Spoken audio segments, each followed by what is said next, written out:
அல்தார் island once reach ஆனதுமே அங்கே என்னென்ன ரைட்ஸ்லாம் provide பண்ணுறாங்க செப்பரேட்டாக அப்படின்னு சொல்லி போட்டிருந்தாங்க. இது எல்லாத்துக்குமே நம்ம தனியாக பே பண்ணுற மாதிரி தான் இருக்கும்.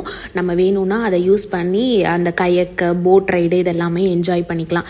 ரிசப்ஷனில் வந்து அந்த சேலட்ஸு, பீச் ஹட்டு இதுக்கான ரேட்ஸ் எல்லாமே ப்ரொவைட் பண்ணியிருந்தாங்க. நம்ம ஃபிஷ் ஹண்டிங்லாம் பண்ணணுன்னா தனியாக பே பண்ணி பண்ணிக்கலாம். என்ட்ரன்ஸ்லேயே வந்து கிட்ஸை வந்து வெல்கம் பண்ணுற மாதிரி கிட்ஸ் ஜோனு, அப்புறம் இந்த ஹட்டெல்லாம் வந்து ரொம்ப சூப்பராக இருந்துச்சு, அழகாக இருந்துச்சு. ஒன்ஸ் அந்த சேலட் ரீச் ஆனதும் அந்த வியூவை பார்க்குறப்ப ஜஸ்ட் லைக் தட் வாவ் அப்படின்ற மாதிரி தான் இருந்துச்சு. அப்படியே வந்தோடனே ட்ரெஸ் எல்லாம் சேஞ்ச் பண்ணிவிட்டு அப்படியே உள்ளே இறங்கியாச்சு. அப்படியே தண்ணி வந்து கிறிஸ்டல் கிளியர் மாதிரி இருந்துச்சு, அவ்வளோ அழகாக இருந்துச்சு பார்க்குறதுக்கு. வழக்கம் போல் நானும் என் ஃப்ரெண்டும் எங்களுக்கே உரித்தான வேலையை, இந்த சங்கு சிப்பி எல்லாம் பொறுக்கிற வேலையை தான் பார்த்தோம். அப்படியே ஈவினிங் ஆக ஆக அந்த ஜெல்லி ஃபிஷ் அந்த சூட்டுக்கு அதுக்கும் மேலே வந்துச்சு பாருங்க, அவ்வளோ அழகாக இருந்துச்சு. இதெல்லாம் வந்து உயிரோடு இருக்க ஜெல்லி ஃபிஷ்ஷு. இது வந்து இறந்து கரையோறதுங்கன்னா ஜெல்லி ஃபிஷ்ஷு. இது வந்து இறந்து கொஞ்சம் நேரம் ஆனதுக்கப்புறம் இது மாதிரி ஆயிடுச்சு.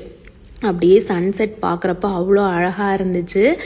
நம்ம ஒன் டே ட்ரிப் மாதிரி பிளான் பண்ணி சூப்பராக என்ஜாய் பண்ணலாங்க.